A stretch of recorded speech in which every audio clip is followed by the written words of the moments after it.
Welcome to a new episode of the ITU Journal webinar series, where you can find insights and forward-looking research on future and evolving technologies. The ITU Journal is an international journal providing complete coverage of all communications and networking paradigms, free of charge for both readers and authors.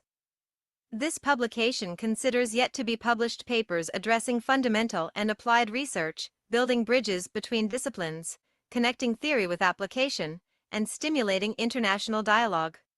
Its interdisciplinary approach reflects ITU's comprehensive field of interest and explores the convergence of ICT with other disciplines. We count on your support to make this webinar an interesting experience. Please submit your questions via the Q&A channel at the bottom of your screen. All questions from the audience will be taken during the Q&A session after the talk. The meeting is being recorded and the recording will be made available on the webinar website. Closed captioning is also available for this event. You can enable this by clicking on the closed caption icon at the bottom of your screen. We hope that you will enjoy the talk and we encourage you to stay connected until the end for the Wisdom Corner. I will now give the floor to our Master of Ceremonies. Hello, and welcome to the webinar series with academics of the ITU Journal on Future and Evolving Technologies. My name is Alessia Magliarditi from ITU, the International Telecommunication Union, the United Nations Specialized Agency for Information and Communication Technologies. It is my pleasure to open our 11th and final webinar of the season with Professor Navid Nikaein from Eurecom, France.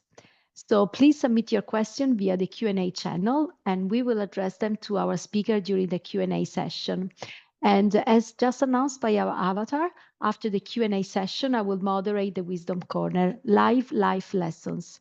So please stay online. Our speaker agreed to a personal chat. He will share with us some lessons learned over the years that might perhaps be useful for some of you.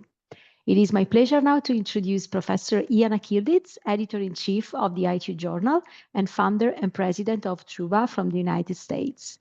So Professor Akyildiz is Ken Byers Chair Professor in Telecommunication Emeritus at the Georgia Institute of Technology.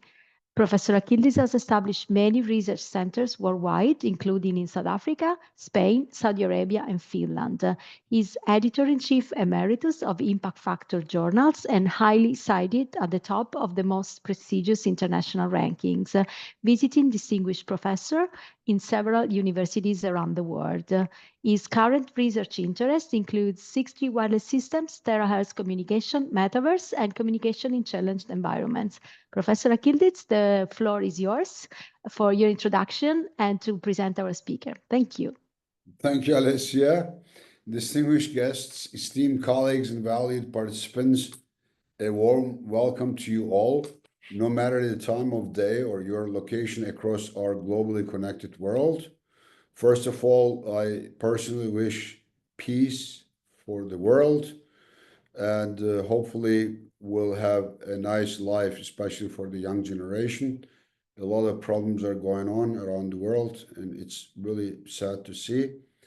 Here in the historic and vibrant city of Istanbul, a crossroads of civilizations and a symbol of unity between continents, we gather with great excitement to mark the culmination of the ITU Journal on Future and Evolving Technologies, in short form ITU JFET webinar series, with the highly anticipated Season 4, Episode 11. As Alessia mentioned, this is our final episode this season.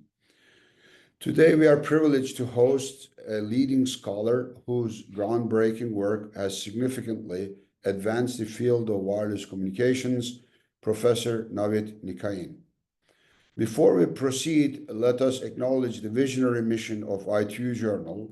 Since its launch in December 2020, This journal has stood as a beacon of open access innovation, bridging academia and industry while democratizing cutting-edge research.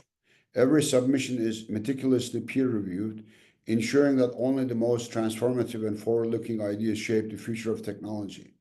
Rapid rise of our journal as a premier international publication owes much to an exceptional team, including Susan Hassan, Bilal Jamoussi, Alessia Mallarditi, Erika Campilongo, Mario Otero, and many others whose dedication has been truly remarkable. To the brilliant minds in our audience, we invite you to contribute to your pioneering research and collaborate with us in driving the next wave of technological progress. We are also thrilled to announce that our journal has been officially indexed in the Directory of Open Access Journals, which is a major achievement that expands our global visibility and reaffirms our commitment to open knowledge exchange. Now it is my great honor to introduce today's distinguished speaker, a visionary researcher, esteemed scholar, and respected leader, Professor Navid Nikaein. Navid is a renowned expert in wireless communication systems, in particular in 5G and 6G networks, edge computing, and open source mobile platforms. His influential work has advanced software-defined networking, network function mutualization, and cloud-native mobile networks. Navid earned his PhD in communication systems from Telecom Paris Tech. Formerly it was known as l'Honnêteté. It's in Rue Barreau. I remember because I was there in 1990. And Navid received his PhD in 2003, following his master and bachelor's degrees in electrical engineering from the top university, Sharif University of Technology in Iran. Navid serves as the CEO of Bubble Run, a professor at Eurecom in southern France, which is a premier institution in communication systems research, and a board member of the Open Air Interface Software Alliance. His career spans academia, industry, and open source initiatives, positioning him at the forefront of next-generation mobile technologies. His research focuses, as I mentioned to you before, 5G, 6G, edge computing, and Open RAN, and he has been a key contributor to Open Air Interface, an open source platform for 5G innovation. Navid led major European international projects, including 5G PPP, 5G Public-Private Partnership, Monarch, which was a very famous project, multi-connectivity in 5G Transformer, about network slicing, 5G All-Star, which is a project on integrated satellite and terrestrial networks. It's also a very important subject for 6G, as you may know. Additionally, he has been instrumental in 6G research, exploring AI and machine learning in future networks. He has collaborated with industry giants like Nokia Bell Labs, Intel, and Orange. His extensive publication in top-tier venues such as IEEE Transactional Wireless Communications, ACM SIGCOM, IEEE Infocom conferences, as well as IEEE Communications Magazine. Due to Google Scholar, his H index is 47 and the number of citations, 8.5 thousand citations, reflect his profound impact on the field. Currently, his research focuses on 6G, AI-driven networks and terrestrial communications, Open RAN and disaggregated networks, and cloud-native mobile core networks. Personally, I first met Navid nearly 15 years ago during my visit to Eurecom in Sofia Antipolis. Our discussions were deeply insightful, and I really enjoyed meeting him that time. And over the years, I have followed his work closely, witnessing his trailblazing contributions to cloud-native Open RAN, AI-powered network automation, and the open ecosystem driving 6G innovation. Navid exemplifies how theory and practice converge to accelerate progress in wireless technology. Dear Navid, we are truly honored to have you with us today. Your insights will undoubtedly spark new ideas, challenge innovations and conventions, and inspire the next generation of breakthroughs, especially for the young generation. Ladies and gentlemen, please join me in giving a hearty welcome to Professor Navid Nikaein. Navid, it's yours. Thank you again. Yes. Thank you, Ian, for this nice and good summary introduction of me. I'm really honored to be here sharing this moment with you and also the attendees in this webinar. So without further ado, I jump into the topic of today, which is we coin it MXAI, multi-X automation and intelligence.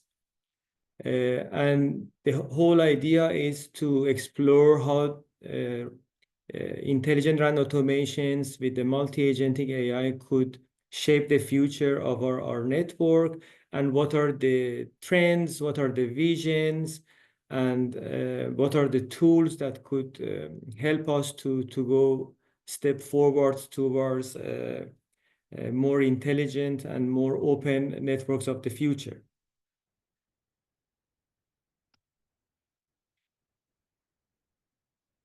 So today's webinar, I prepared this presentation into essentially 4 building blocks. One is about trends and the motivation of AI, 5G, 6G, and give a little bit of introduction of where are we standing and what are the trends. The next, I will present the vision of the future, like how AI could potentially transform current network and how it's going to be integrated into the networks of the future, which is more a long-term vision.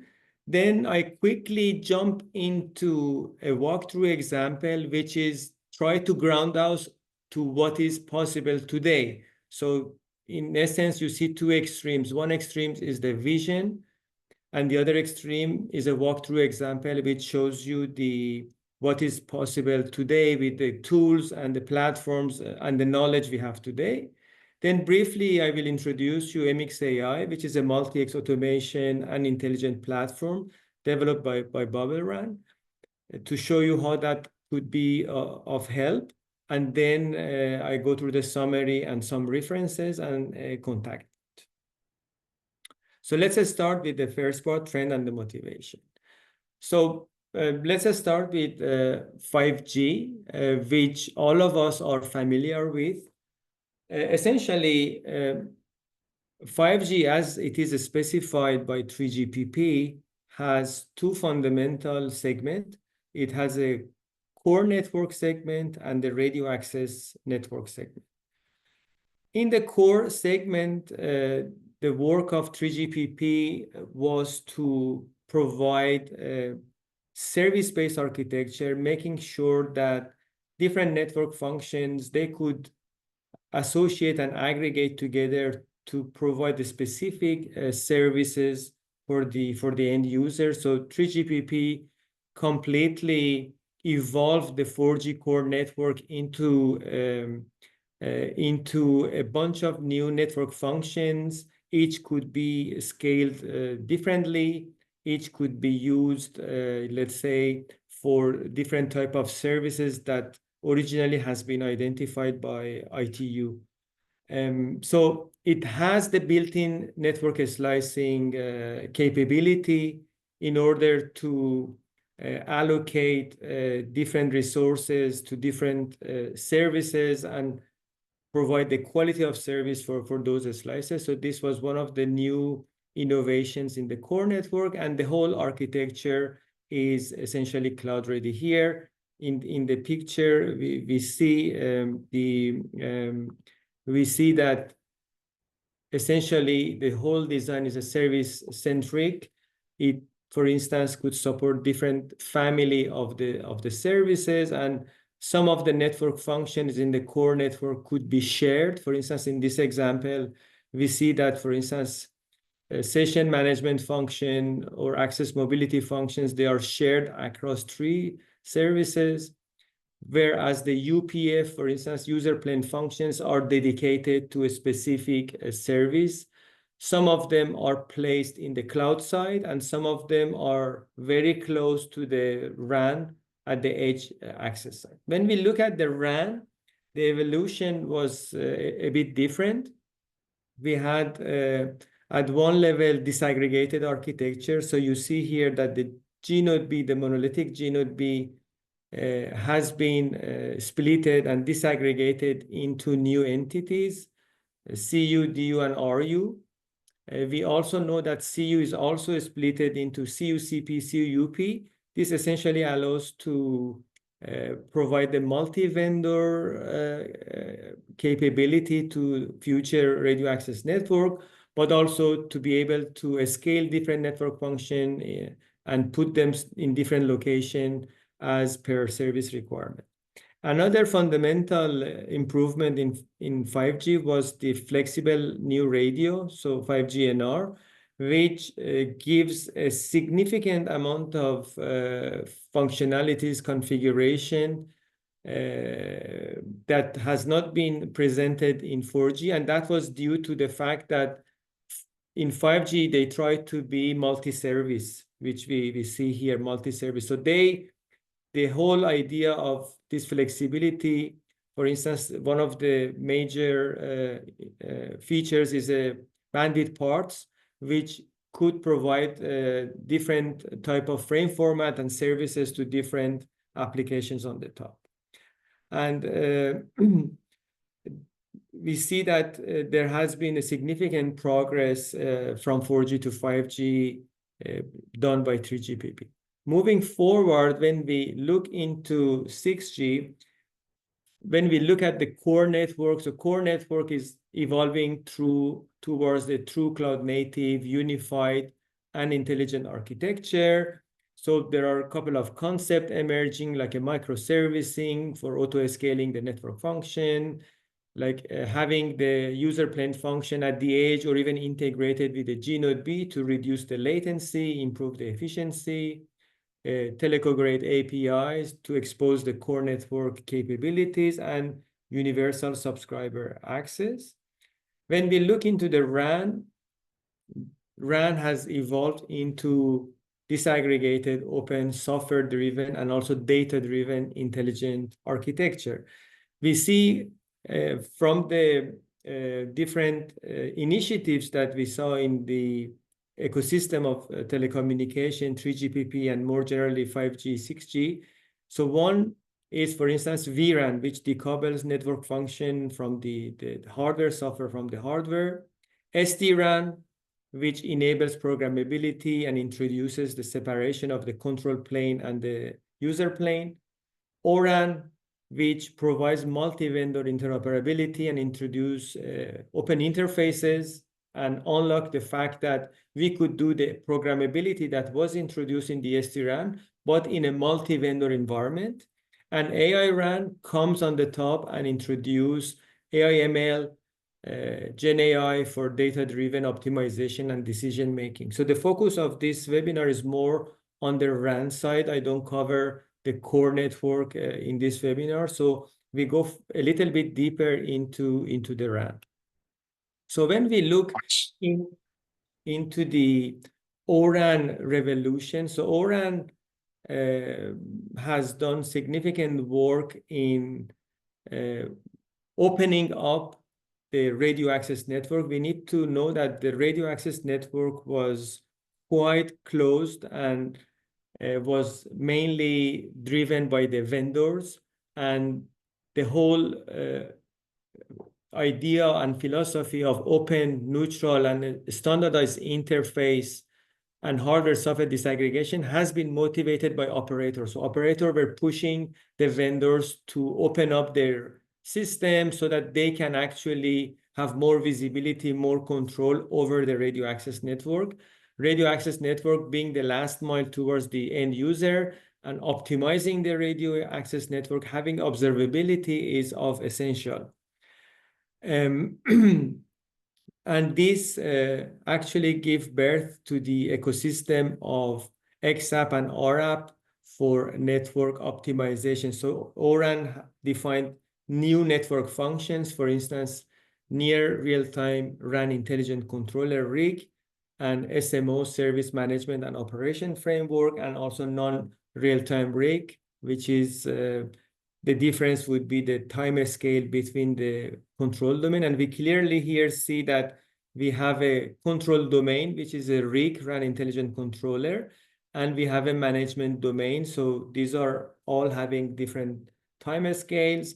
We also see that there are different interfaces introduced, for instance, E2, A1, and also R1.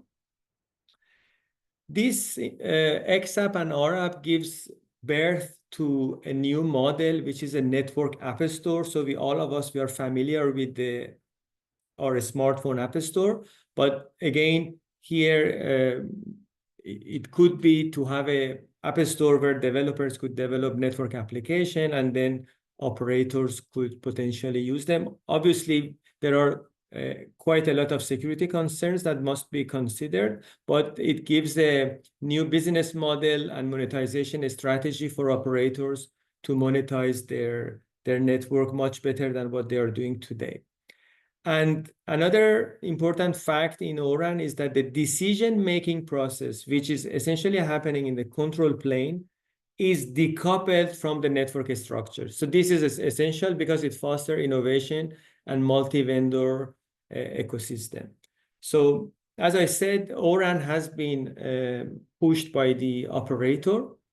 And we see that, for instance, in United States, the government is also pushing for open interfaces and also open source realization of the radio access network. There is this famous OCODU project that is, let's say, pushed by the government, and Linux Foundation is managing, which shows that O-RAN has certain level of viability in the future. When we move to AI-RAN revolution, so here the problem is a bit different but related.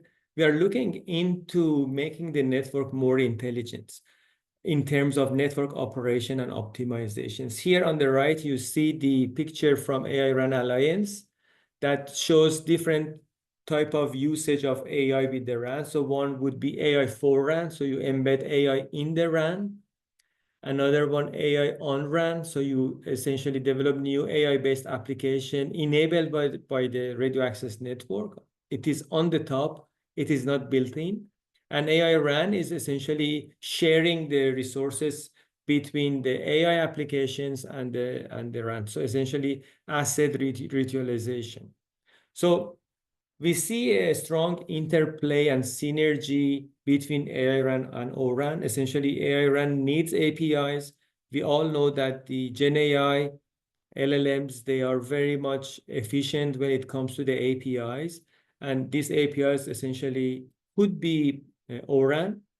And in the same manner that I explained about the network app store for the xApp and RApp, the same ecosystem could be used, for instance, for third party to share the agent, teleco agent, to share the models for network optimization. It also enables the app store model. And again, here we also have the decoupling of the intelligence from the infrastructure. So before we had the decoupling of the decision-making and control plane, here we have a decoupling of the intelligence, which is actually quite important because it creates an ecosystem for the third party to innovate. However, there is a catch here. We see that the phase changes in teleco ecosystem and economy that are all driven by AI. If I roll back the time to the let's say a few decades or 1 decade ago before, we always considered that the RAN being the main revenue stream, and anything else would be the cost, like infrastructure, like any applications that we are running on the top of network. But this figure is a new figure that produced by NVIDIA, whereby they are seeing the RAN as a cost and the Gen AI as a revenue, which essentially means that the whole mindset of RAN being revenue, Gen AI being cost, has been reversed. So now that is where I call the phase changes in teleco ecosystem and economy driven by AI, because now suddenly the RAN is the cost, but not the revenue generator anymore. So you may ask, could this happen? Is it realistic? This is maybe just a vision of NVIDIA, and because they are pushing forward, maybe yes, but my answer would be most probably yes. because this already happened in the mobile phones. Like if you consider the Nokia phones back then, the featured phone, 80% of the CPU has been reserved for the modem, which was the revenue, and 20% was reserved for the application that actually you see some of them here, and they were the cost. Now, in the smartphone, obviously we have M CPUs for modem, which are cost, and N CPU for applications, which are the revenue. And here, M is order of magnitude lower than N. So we have 80% more CPUs for applications than for the modem. So if that happens in the, let's say, in the mobile phones, there is a chance that the same happens on the network infrastructure. So the point being, is AI a solution to solve what is coming towards 6G? So 6G has been identified to have extreme complexity in terms of the network, massive number of cells because of the dense deployment, a lot of frequency. So we talk about the spectrum aggregations, configurations. Today, a simple 5G G-Node B has at least more than 400 configuration parameters, if not more. I would even say 1,000. A lot of heterogeneity in terms of service, in terms of the deployment. You saw the disaggregation. So all of this brings a lot of complexity in the network. Also, the environment is highly dynamic, so it needs real-time adaptability, user mobility, interference, traffic demand. So that calls for agility and real-time adaptations to all this dynamic environment. And also, obviously, data overload that all of us we know, enormous data. So these are not user data. These are the network data. Like, in order to optimize the network, we need to get the data from the network. And these are enormous, like because the sampling rate could be as low as 1 millisecond. So this amount of data becomes quite large.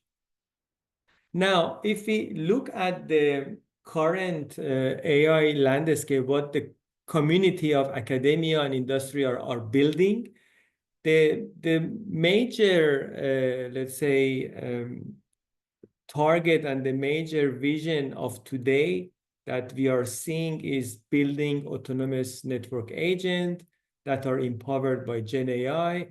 For instance, you have here an example that you have an environment, you are observing the environment, and you have some goals, some tools, and some memory, and then you push some action. So they could be enabled by large language models, large action models, large telecom models, or a small language model. So there are different type of models available: RAG pipeline, tool chaining, reasoning, and planning. And also, we also know that there is at one level AI-RAN Alliance that introducing certain dimensions. And we also have on a tier one vendors, Ericsson, they also introduced EIAP, which stands for Ericsson Intelligent Automation Platform, which is an ecosystem of ORAN compliant with the R1 interface, allowing third party to develop agents and algorithms. Agentic AI is essentially coming as a next step in automating network operations, so life cycle management, including planning, deployment, and the operations. Also for management and control operations. So these are actually different type of operations with different time scales, and more specifically FGAPs. For instance, we would like to detect the fault, do the anomaly detection, and do a root cause analysis and resolve it before the anomaly or error could happen. We want to optimize the configuration during the day and the night, micro configurations to optimize the resources along the line. Accounting, optimizing the performance, and also optimizing the security is all the approach that currently we are seeing in both academia and industry. There are also certain trends that we also, one of the believers ourselves, toward AGI for artificial general intelligence. So future network, we believe, will ultimately be driven by AGI-like capability, which essentially able to understand and explain complex context and requirement, and also process multi-source data. So today's is very complex for a Gen AI to process a multi-source data coming from the RAN, data coming from the core network, data coming from the infrastructure, data coming from the energy consumption. So all in all, these are quite difficult for today's large language model to process. And then the system essentially needs to understand high-level intents and network dynamics to figure out how to synthesize the network. So this keyword, synthesize the network, is important. I will come back to that accordingly to the intent that has been issued. Not to mention that we all agree that everything needs to be trustworthy and explainable and human in the loop, so that we make sure that all the steps that have been occurred are correct and validated. Another dimension that we are also seeing is that instead of having a single agent, we are seeing a society of AI agents, in essence, multi-agent system where they collaborate and they reason together. So this collaborative intelligence is able to continuously learn and share the knowledge and the insight and improve itself as the time goes by. That is why previously I referred to self-synthesized network. And this continuous learning is very important from the network's data, synthesizing the future scenarios and improving the strategy to, let's say, optimize the network or align the network with the actual objectives that are happening, whether they come through the operators, through the users, and essentially other service providers, any stakeholders in essence. Our vision from 6G and also the values they are bringing, and this is a kind of a shared vision that I saw also in with other players, and here I try to consolidate and give a shape to this.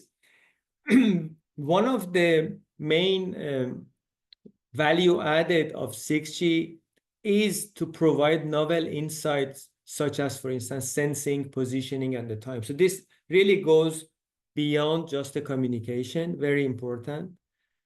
Another value is built-in high-performance computing and AI services that are built in 6G. So today, a lot of operators, they are building the AI factory for their 5G, 6G networks. So this is very important. And also reusability of network assets, such as HPC and AI, for new services, which is essentially nothing but a monetization strategy and also balancing the resources. Another dimension is that 6G is more than just a transport pipe. So we are now moving towards more ubiquitous, lean, and opportunistic connectivity. So having terrestrial and non-terrestrial network, having, trying to make sure that every opportunity to save energy is met is also very important, and connectivity across different radio access technology, very important. When it comes to QS, we are also seeing that the legacy QS of 3GPP still is not able to provide deterministic QS, and there are more rooms for optimizations for providing on-demand and deterministic QS for the certain applications, for instance, tactile, network, holographic, and so forth. Dynamic SLA, dynamic service level agreement. Today's service level agreements, they are very much static. Once you said you don't touch it, because it could compromise the network. operators, they are not used to change the SLA often, but this could be a venue. For instance, a typical example of dynamic SLA would be that we are in a concert, we are in a football match, and we want to get a new flow from the other videos of the match, and therefore we need to, for instance, subscribe for premium services, and then these SLAs get updated and we get the different video flows from different cameras in the, let's say, studio or in the concert. The network has to come application-centric and having self-synthesized intelligence, helping network to adapt itself to what comes and the dynamics of the network. So now I kind of covered the trend and the motivations from 5G O-RAN to AI and moving forward to the AGI. Now I want to share with you the vision we have and where we think there is a room for research and development. So we are thinking of a new concept. This term has been previously used for network intelligence, but we give it a new definition: self-synthesized networks, which essentially pertain to give the ability of having the ability for a network to self-generate and self-augment its capabilities, knowledge, and skills, and evolve over time and space. So let's a little bit go through this definition again, because I want to stress a couple of points. So network has been designed up to 5G as, let's say, although there are so many flexibility, as I mentioned in 5G, to be planned and put in place, deployed, and then be used, right? In a quasi-static way. So there has been a bunch of, for instance, research papers, concept like cell zooming to adjust the transmit power to increase the coverage or reduce the coverage during the day and night, which shows a significant, for instance, benefit in terms of, trade-off between the performance, coverage, and energy consumption. Now, AI is coming. There are a lot of venues are opening, a lot of things become possible. And we are seeing that network of future should be capable of self-generating themselves and self-augmenting themselves. They learn, they share the knowledge, and they augment their capabilities. For instance, we all know that, for instance, in a Wi-Fi system, it's very difficult to have 100% coverage, right?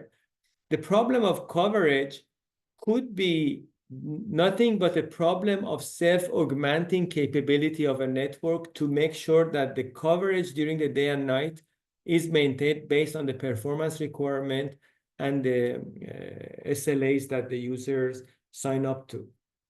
And that means that the network is evolving over time.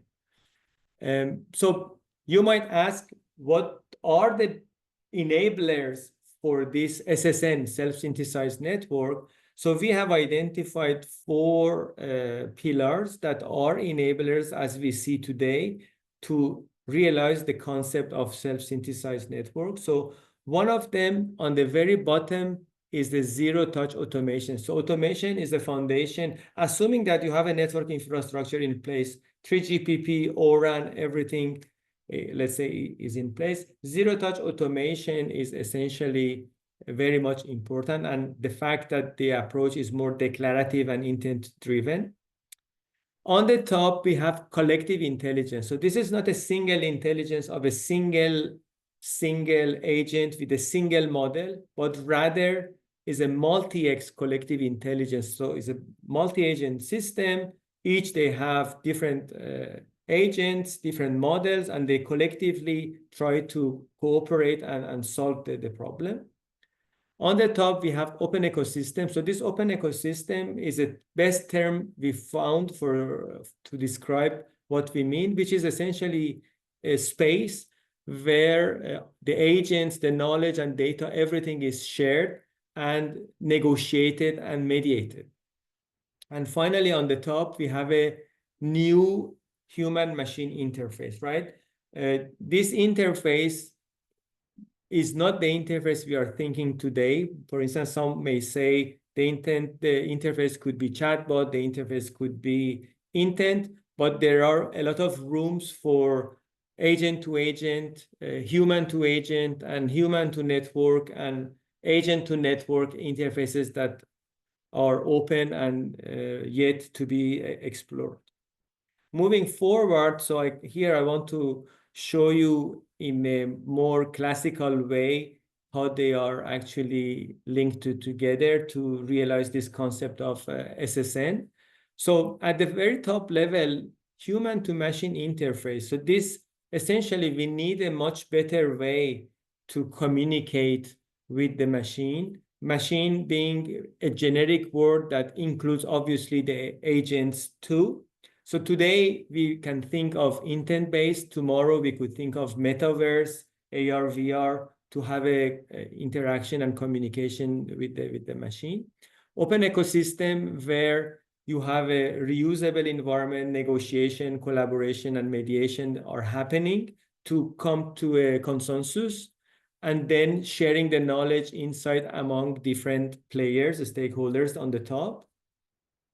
Collaborative intelligence on the lower level, which is essentially a multi-agent system. They provide universal understanding and continuous learning of the system, understanding the intent and how to delegate the task to different entities in the network. And finally, zero-touch automation, which is essentially the basis to execute the operation and the control that we would like to do on the network, whether it is a control loop, whether it's a management loop. And this helps us to adapt and self-evolve the network.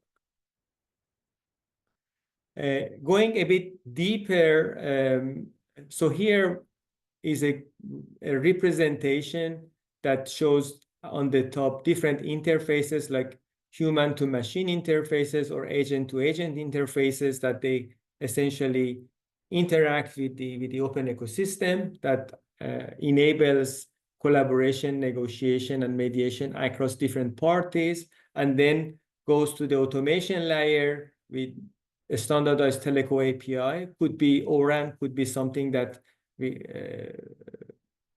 be defined later on. And this has two branches, has a branch towards the physical network and towards the digital network, which sometimes we call it digital twin for what if analysis and parallel replica of the network to explore different possibilities and scenarios. And this essentially allows for the network to breathe and evolve over time and adapt itself to what is coming. So now that being explained, I want to now bring all of us to the ground, go through a more realistic example, walkthrough example that is feasible today and with the tools we have, and then essentially compare these two extremes together. So if we start from the very top level, there is a user API, a certain interface. It could be a chatbot, it could be an API, where there is a query and answer happen between user and the system. So here we have a agent that could be based on different models. It could essentially use different existing models based on what is needed. So it's not necessarily binded. And this one is as a very high level of the hierarchy is we call it orchestrator agent. It essentially understands the query, what it requires, and then it delegates to other agents. For instance, this agent, orchestrator agent, say at the beginning, how can I assist you today? Then the human operator, or it could be also another agent, will ask, execute a power management strategy to improve the average power consumptions of the RAN node in tracking area XYZ. This tracking area is a well-known concept in telecommunications, is essentially a scope, is a geographical area over 24 hours, weekday period by 10%. So instruction improved, reduced the power consumptions by 10% with 5% performance degradation on the average throughput.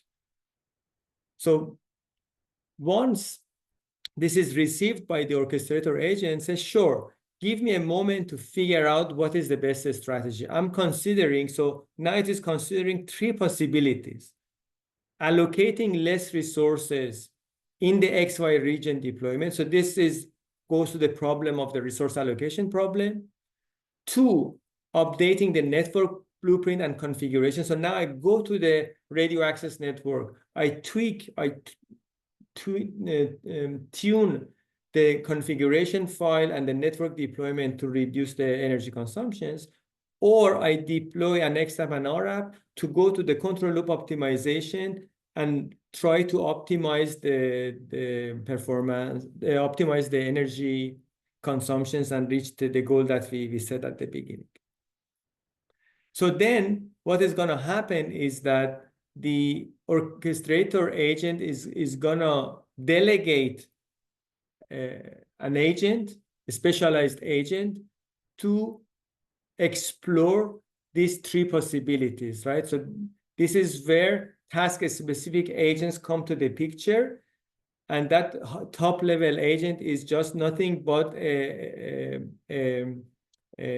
orchestrator to identify exactly which task could be managed by which agent.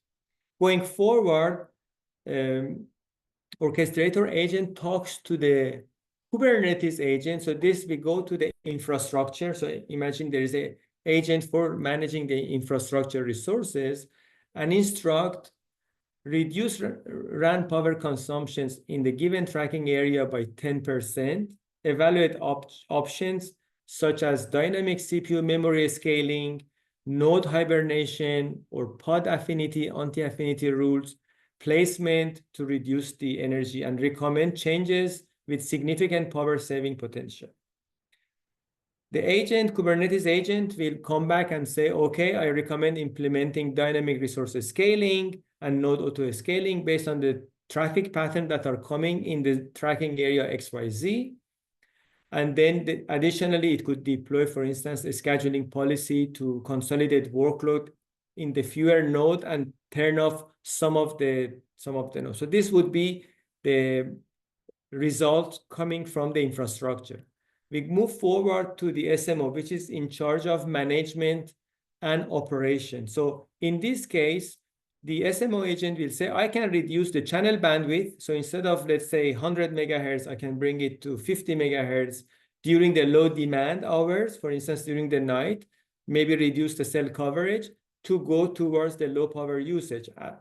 They can, for instance, adjust ARFCN to consolidate active carriers, further enhancing the efficiency. So this would be the solutions coming from the SMO agent.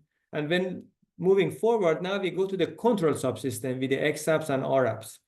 In this case, the app agent will say deploying AI-based RApp for traffic prediction and adaptive cell activation and deactivation can optimize RAN energy used dynamically. Furthermore, a sleep mode orchestrated xApp can further reduce the power consumption.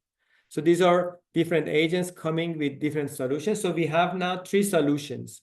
We have a green solutions coming from the infrastructure. We have a purple solutions coming from the management and operation subsystem.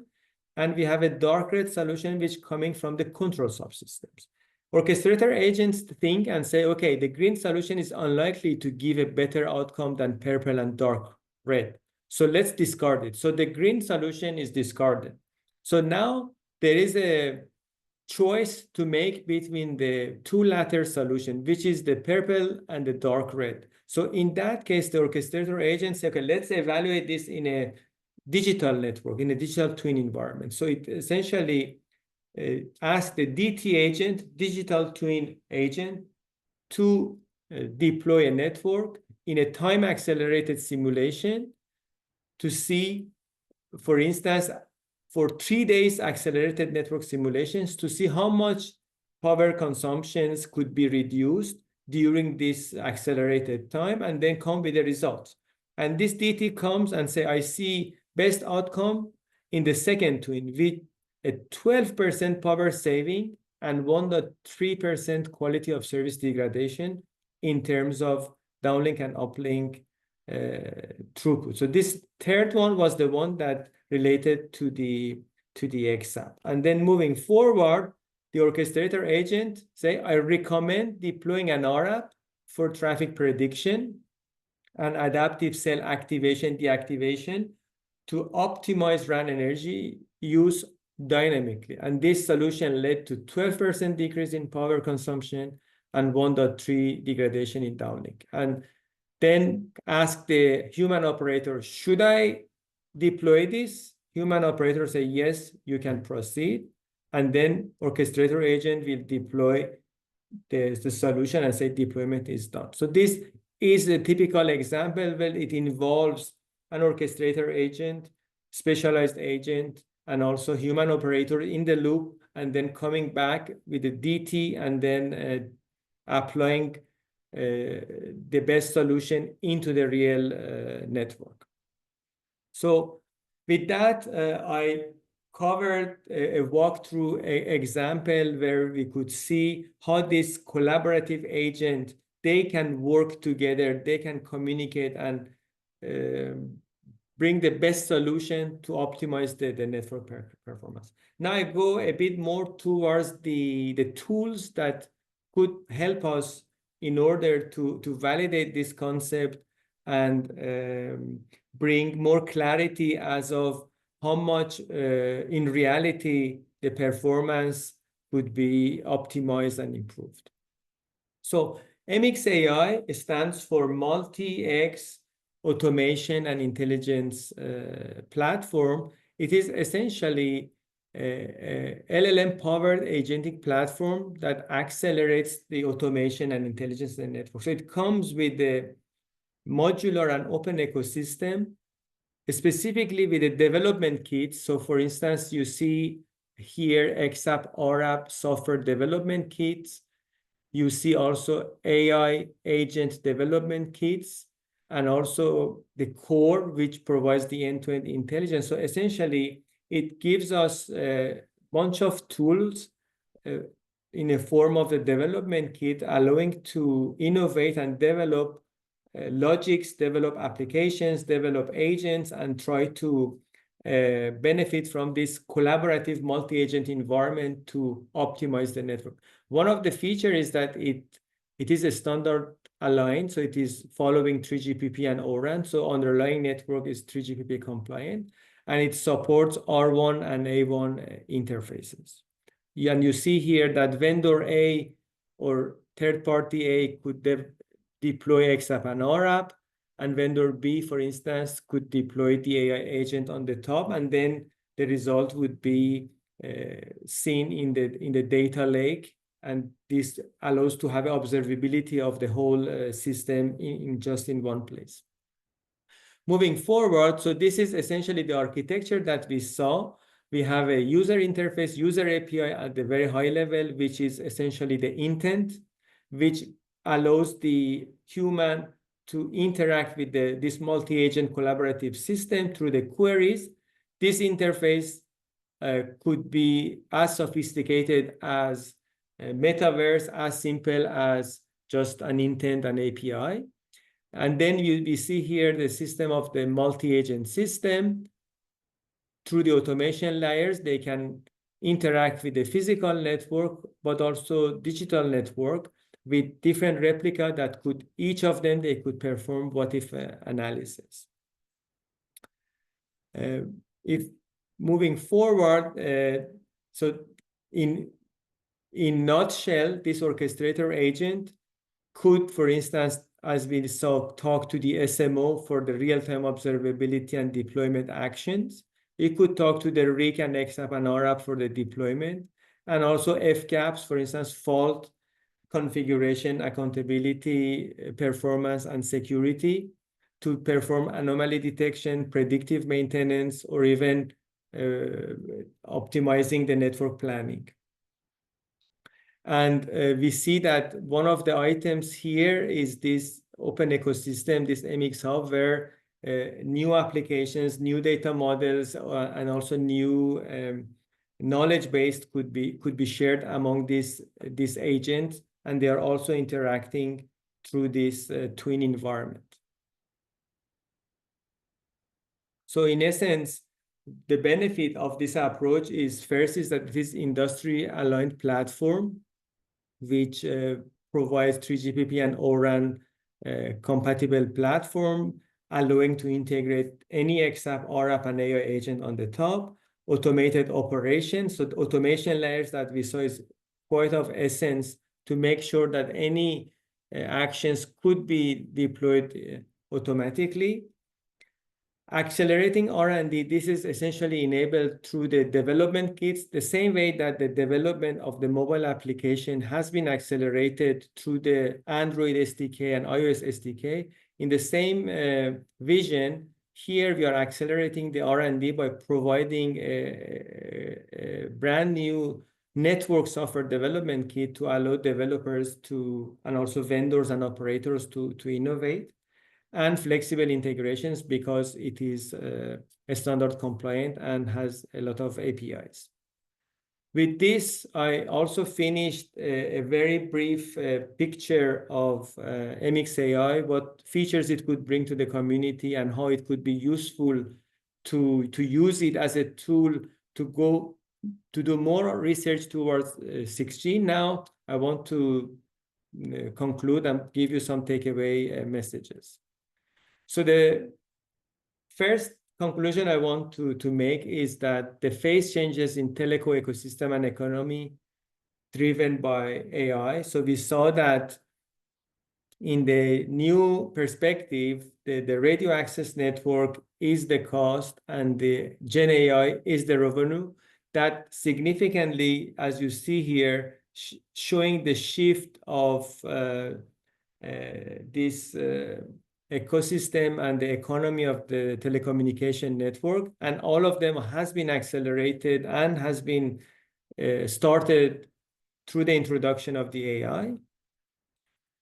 Second, most likely we are moving towards a variation of self-synthesized network. We want the network to be highly agile, highly dynamic, and highly adaptive.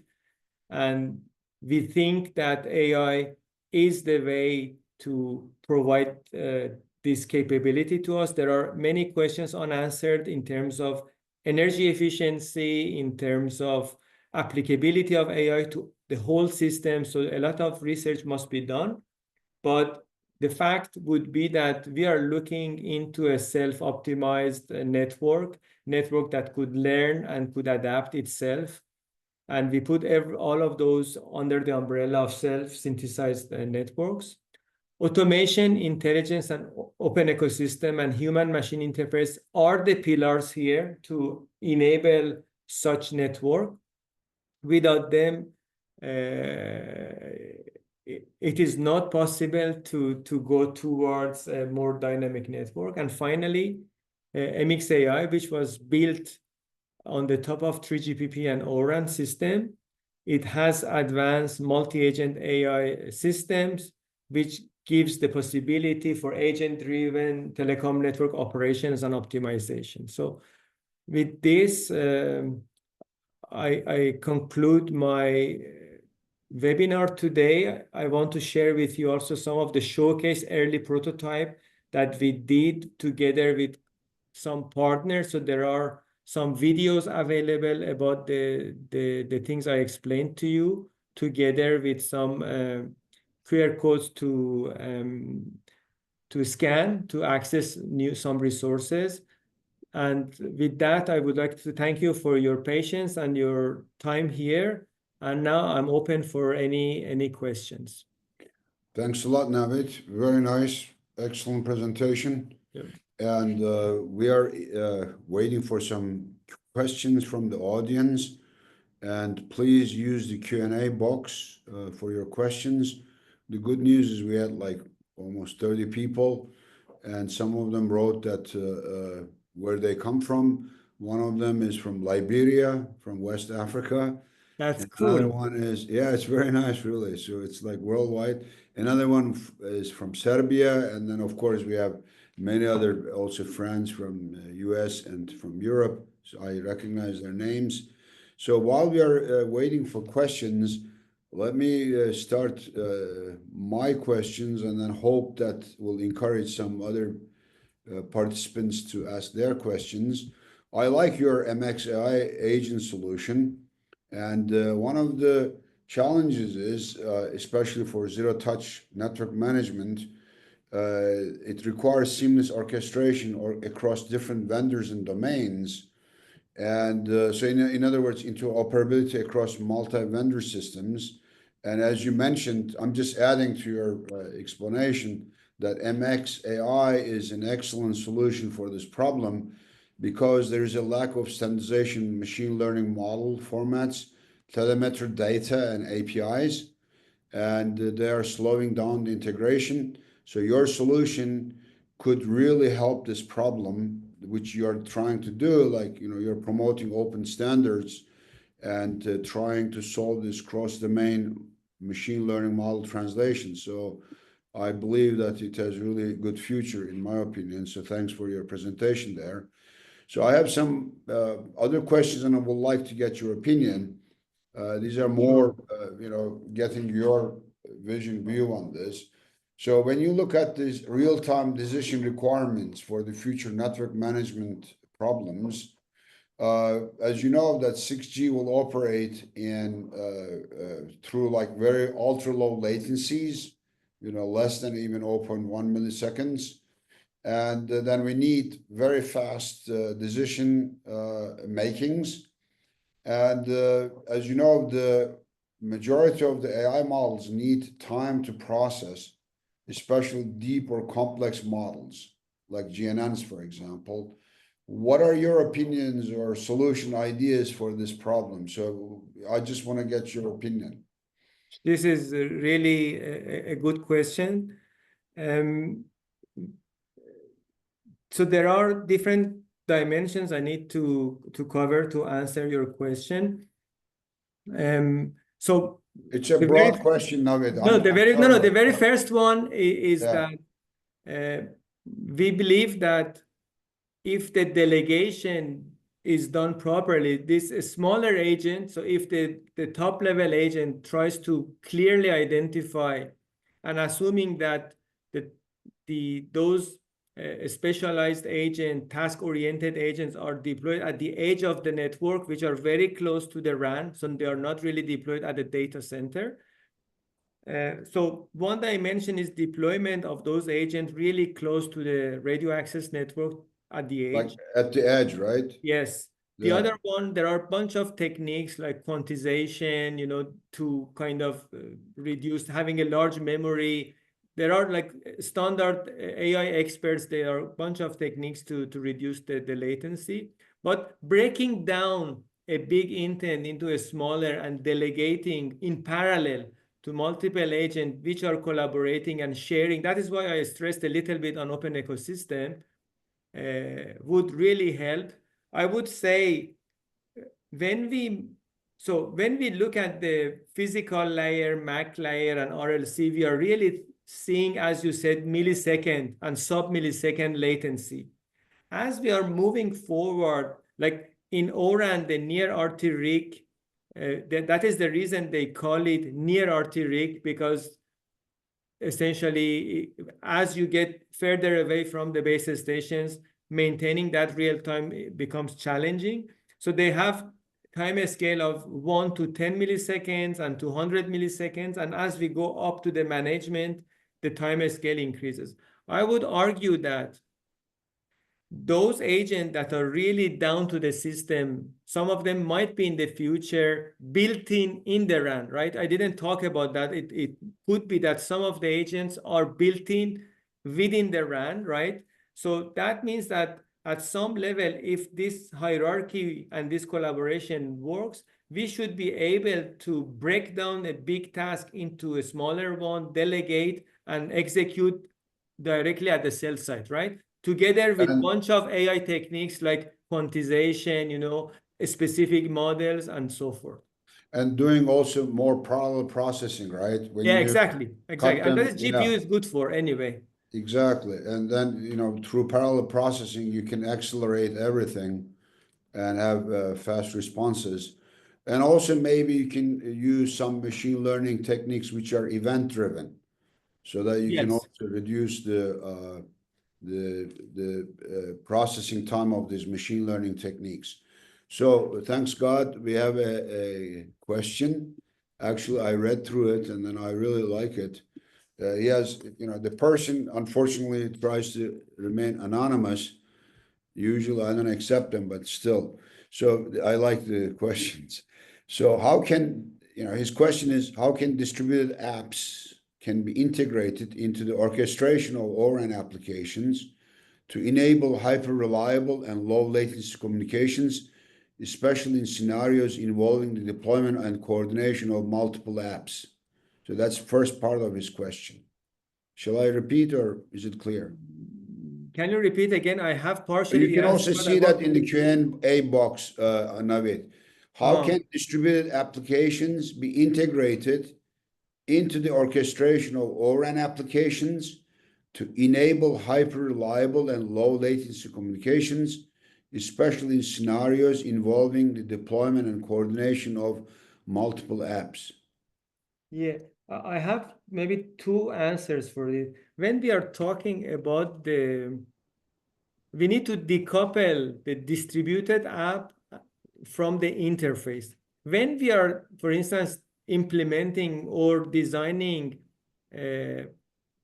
distributed applications or parallel applications, majority of the consideration must go to the internal design of the app, right?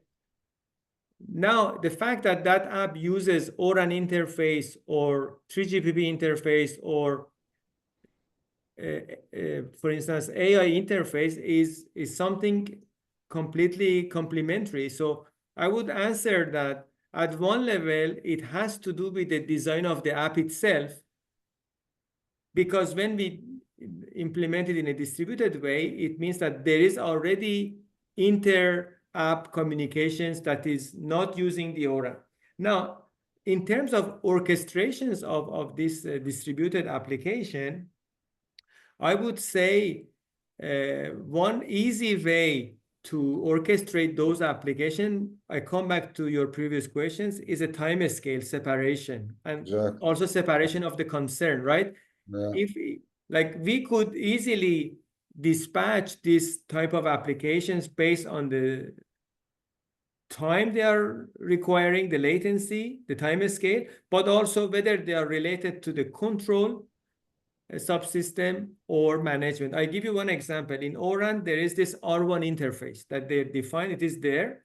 So the R1 interface is a special interface that bridge towards either control subsystem or management or both. You could say a policy, I want that the example I gave you for energy efficiency, right? It could result in deploying an xApp to optimize the cell bandwidth, but at the same time turning off some of the base station, both control and management subsystem. So I would say that it depends on the logic of the app and how the app is going to be deployed, and then the time scale of the app itself. And there is also the other sub question is also interesting. The question is about what role can LLMs play in managing this orchestration and mitigating potential conflicts between the configuration of different apps. Correct. That is great. Yes. That is great. That is great. Yeah. This is a well-known problem. So back then in 4G SD-RAN platform and also more recently in ORAN, a lot of discussions and paper, they address the problem of the conflict mitigation or conflict resolution, right? Essentially the problem being two xApp that they are not knowing each other, they are sending a control command that are conflicting with each other, and someone needs to identify that, okay, because then you have the performance of the network going up and down, and a lot of fluctuations could happen. So when we look into the agent, that is why I talked about the open ecosystem. So we are seeing in a multi-agent system, there is a mediator. There is a mediator, and that mediator is sitting on the side of the operator, not on the side of the stakeholder and service provider.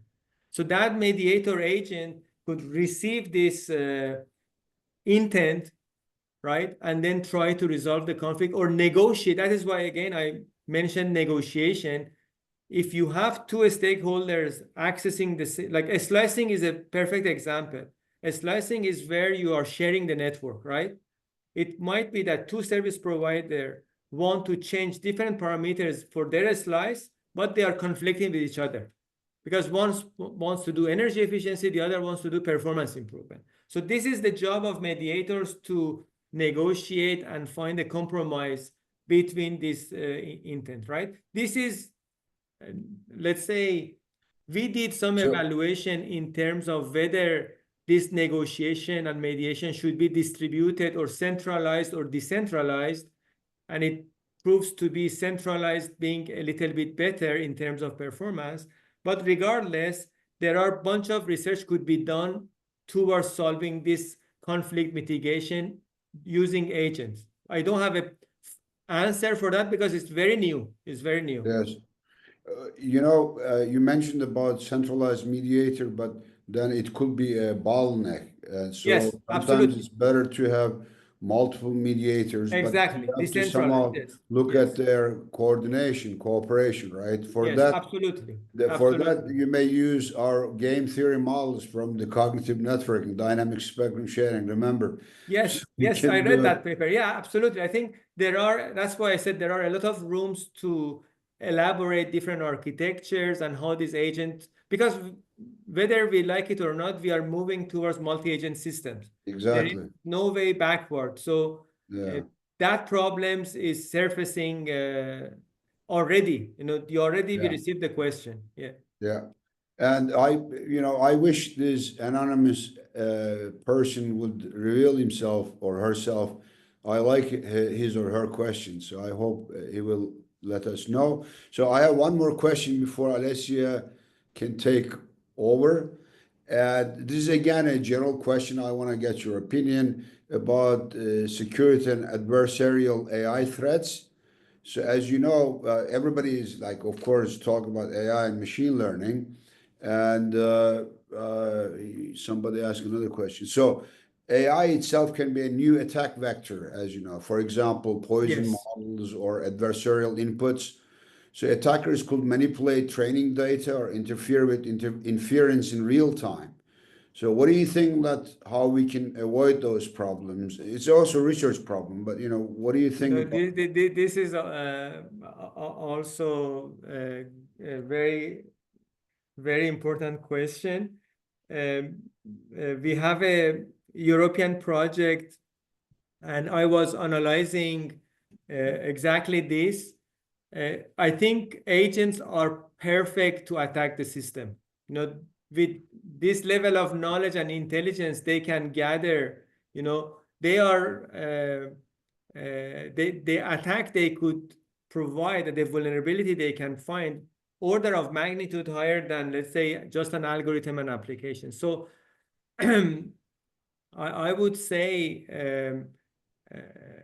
there are quite some architecture introduced, like a zero trust architecture that comes and essentially does the access control, strong authentication, and whitelisting, blacklisting, and everything.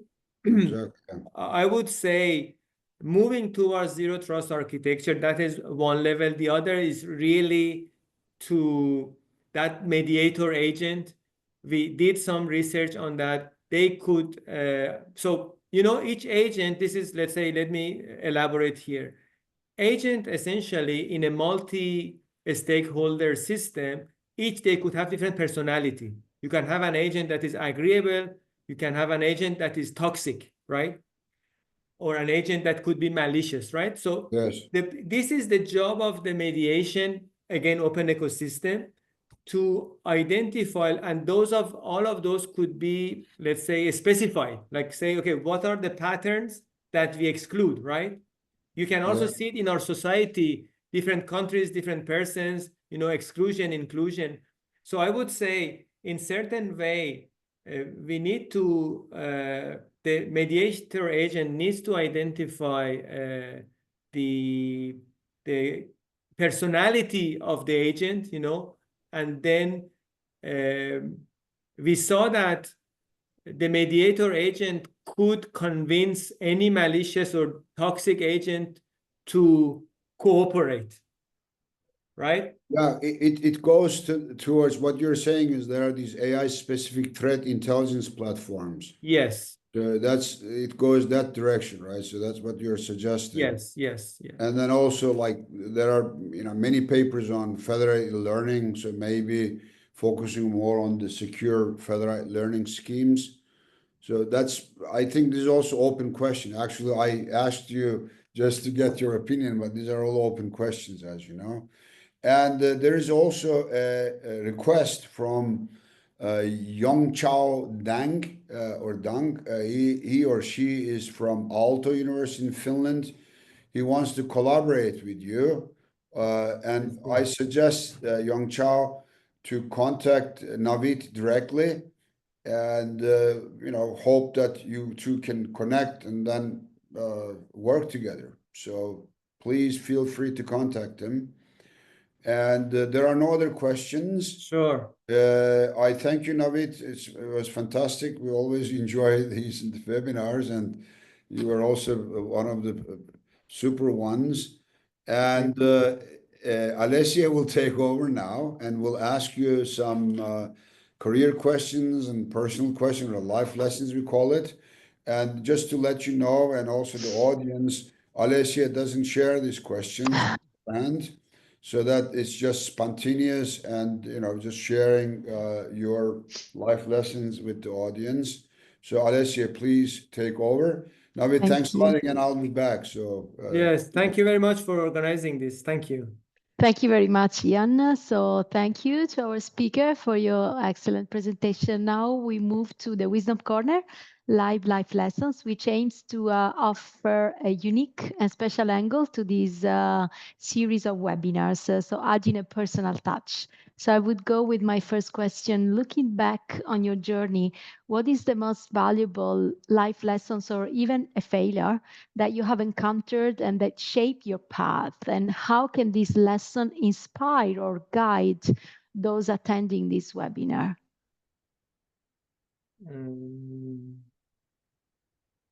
In terms of professionally or personally? Yeah, well, if you can share your experience, it can be either professional or personal. I would relate it to the failure. I don't see failure as bad. I think failure is good. Fail quickly to succeed sooner, right? So, and there is also tradition. I noticed, for instance, big companies such as Google, they celebrate their failure. So there is nothing to be ashamed of the failure. There is no connotation, negative connotation to the failure. It's just a try, right? Exactly. Yes. So I would say there is no harm in trying. There is a saying that the big wins is a summation of a small wins, right? So always, even though things seems to be very big, but always starting little by little, small, and going forward. I would say another life lesson, really interacting with the great minds, sharing, students, any levels, right? There is no filter here. I mean, you could get a lot of nice ideas from a master's student or a bachelor student or from PhD. So having this flexibility to discuss with everyone, in a, let's say, in a equal way, is a chance. Yeah. Excellent. Thank you so much. What key advice would you give to young professionals aspiring to build a career in academia or research? In your experience, what essential skills and qualities contribute most to succeed in these fields? Like, you mean in what skills they In need to academia have? and research? Yeah. What skills, what qualities do you think that they should have to succeed, to have a I think meaningful career? one quality that I apply to myself is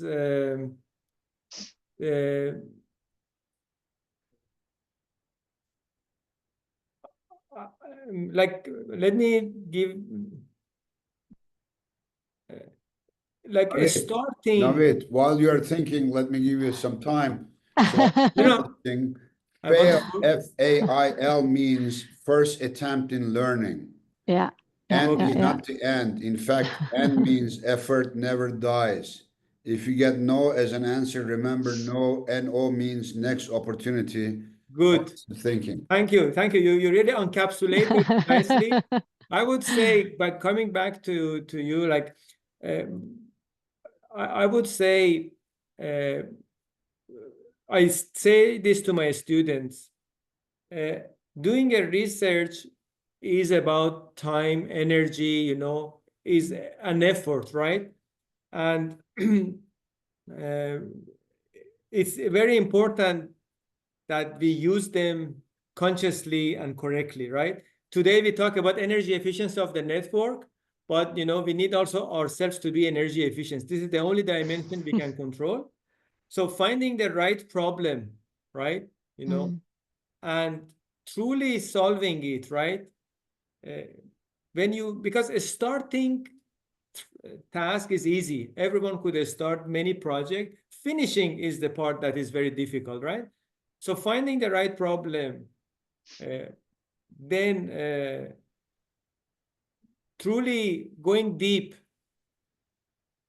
into the problem and solving that problem and finishing that problem at least to a certain stage, I would say is a good trait for the researchers to cultivate, and they accumulate little wins and they become more confident and more confident as they go forward. Having a lot of unfinished work doesn't give a good signal to the brain. Yeah, fair enough. Very clear. What first inspired your passion for your field, and how did you turn this interest into an important career? I mean, that is also a question that today I don't have a full answer, but I would say in many cases I didn't make a choice, but the choice came to me.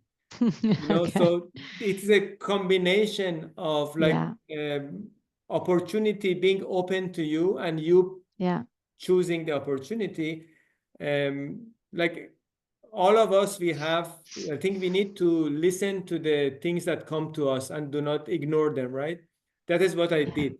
Like, it doesn't mean I don't like other hobbies or other things to do. Of course I do.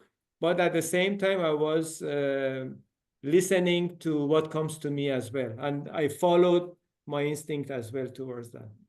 Yeah, of course. It's always a mixture of factors. Exactly. Absolutely. And then every path is unique for sure. Yes, every path is unique. Yeah. And I think there is a feeling that happens where you want to put your energy. And I think listening to that gives right away the answer. Yeah, very, very clear. Among your career achievements, is there one particular contribution, whether professional or personal, that has had a profound impact on you or on others? And what makes this accomplishment especially meaningful to you? I would say